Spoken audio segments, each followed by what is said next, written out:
Today we're going to be looking at a season preview of the team that I hold near and dear to my heart, and that is the Grambling State Tigers. Let's talk about it after the bumper. Stay tuned.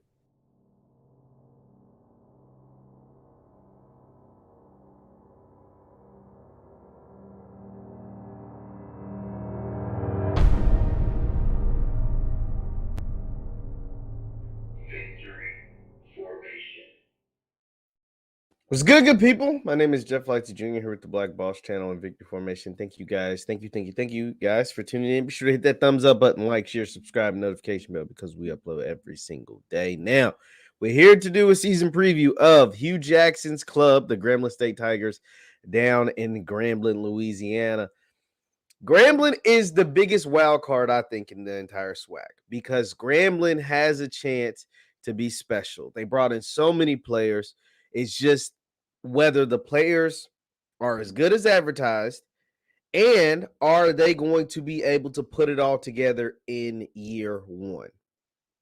Simple, right? Sounds simple, but no, it's not that simple. Grambling brought in a boatload of transfers. I think they got upwards of 40 new players on the roster. On a roster that fields, a bunch of players, 40 new guys is a ton of roster turnover, entirely new staff.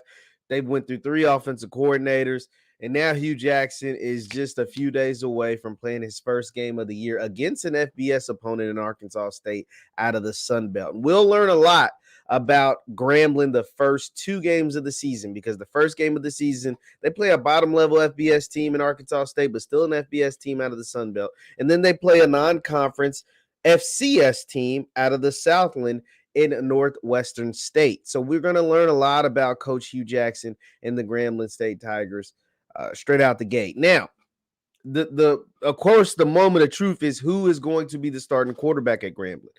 Grambling has a ton of options. They brought in 5 different quarterbacks. We chronicled them all at different points, when they enrolled or when they committed to Grambling, so no need to go through the list. But from what I'm hearing, that the QB battle is obviously the players know who the starter is going to be, but Quintarius Hawkins is getting a lot of hype out of camp, getting a lot of hype and a lot of talk out of camp.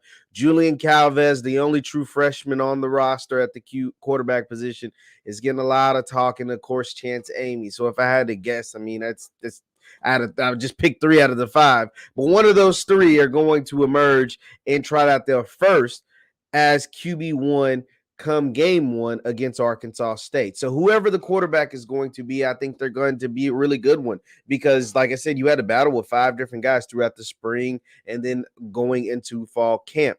I'm interested to see what the offense looks like with Coach Hugh Jackson running the show, Coach Simon being the official OC now. Of course, we have the Art Browse fiasco, whatever, and then their first OC actually got a job with the Denver Broncos, or the Houston Texans. He got a job with the NFL after being named OC of Grambling. So they had a lot of stuff going on this offseason.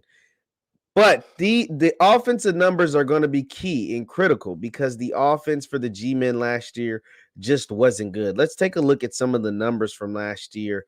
And I mean, they're relative and they're significant because this is what you're basing it off of. So Grambling, we're looking at points per game right here. Points per game. They only average 17 a game, but their opponents average 27 a game. Now, I think the G-Men defense was better than this number last year.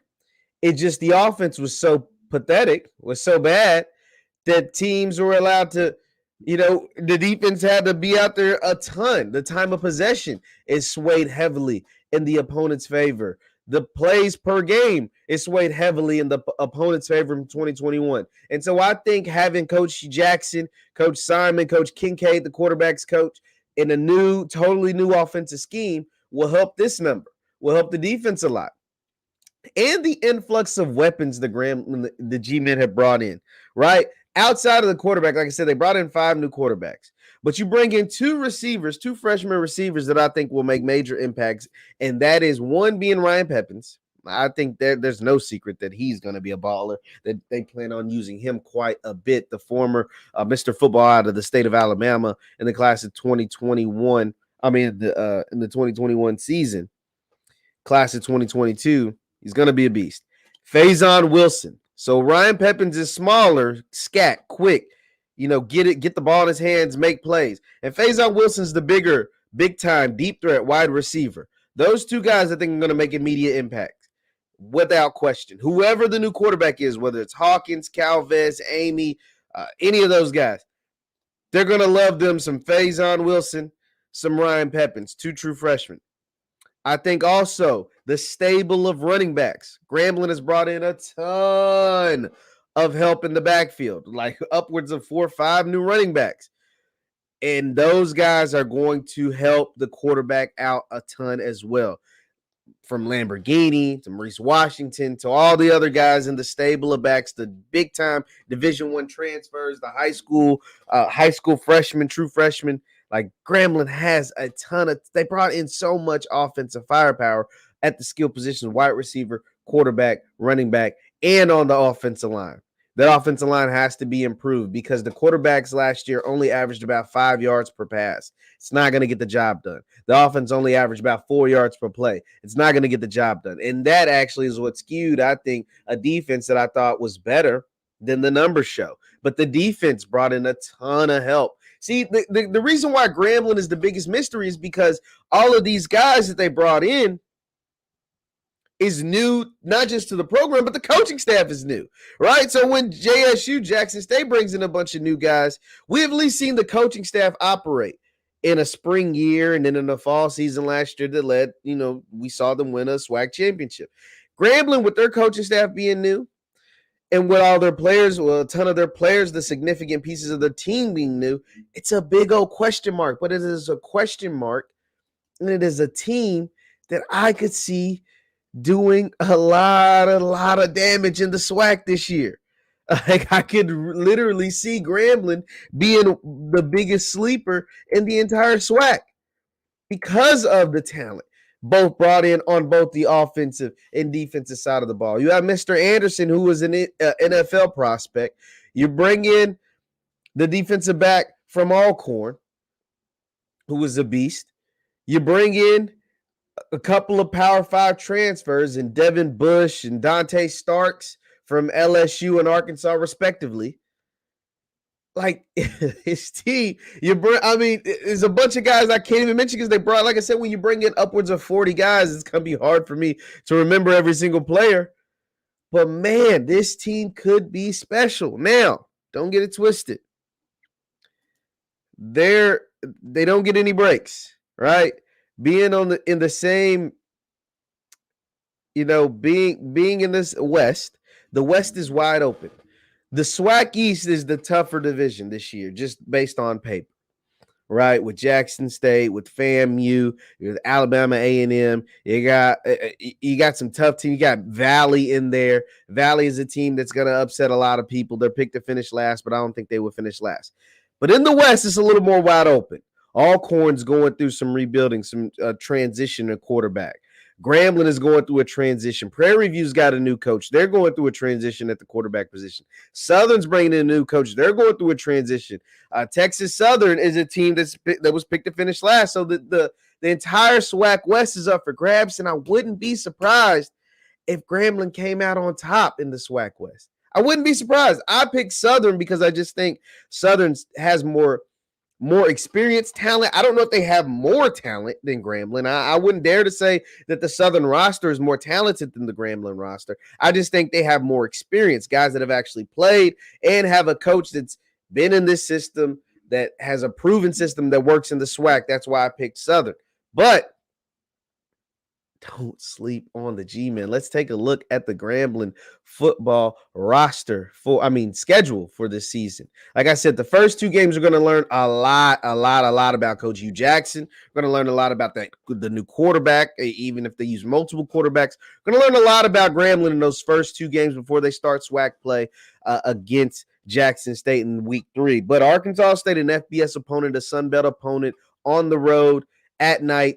That's going to tell you a lot about this team, how much fight they have in them, and if they're able to pull off the upset. The next week against Northwestern State, a team that I think Grambling should go to the Independence Stadium and win the Shreveport Classic and win this game. But once again, these two games are going to tell you a lot about Coach Hugh, about his staff, about his quarterback, about these guys that I've been naming. And I can only talk to you about name only because we haven't seen them on the field, whether it was at their other schools and now at Grambling or even in high school. We're going to learn a lot. That week 3 game and moving forward, that is going to be must-watch TV, can't miss TV against Jackson State. Coach Hugh Jackson and the Tigers travel to 1400 Lynn Street to take on Coach Prime, Shedeur Sanders, Travis Hunter, Kevin Coleman, and the Jackson State Tigers. And that game will be, as you see, on ESPNU. That's how big people think this is going to be. And then you get some games that I think you should go and win. Bethune-Cookman, Prairie View. Alabama A&M is going to be tough. And these games are also going to be on HBCU Go, as you see the big HBCU Go logo there. Shout out to the folks over at HBCU Go.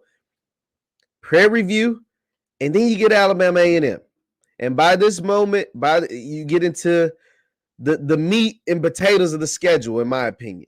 You go Alabama A&M, FAMU, and Alcorn. 3 straight games that are going to be tough. Now, luckily, in 2 of these 3 games are at home. You get FAMU at home, you get Alcorn at home. Tough games at Eddie G. But we'll see if you're able to get it done. And then you close off the season with 2 games I think you should win against Pine Bluff and Texas Southern. And then, of course, the Bayou Classic where the records go out the window. You know, the metal meets the road.